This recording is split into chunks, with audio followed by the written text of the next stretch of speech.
साईं मुंहिंजा नईंटी जे ख़ूबसूरत शाइर सागर सलामत जो नसरी नज़म जिनजो उनवान आहे आख़िरी शाम।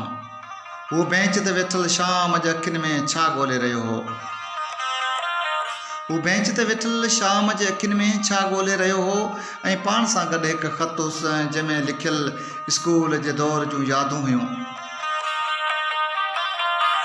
हिकु ॻोठ जी भर में बाग़ आहे, उते अचण लाइ आख़िरी ख़त में आख़िरी मुलाक़ात जा दर्द मां ॿुॾल लिखियल लफ़्ज़ हुआ ऐं हू रोज़ उन ख़त खे खोले पढ़ी वॾा टहिक ॾेई रोई पवंदो हो। उन दर्द ऐं पीड़ा जो सदमो हुन जूं अखियूं ॿुधाए रहियूं हुयूं, जिन खे दीद जो पाणी न मिलण करे बंजर थी चुकियूं हुयूं।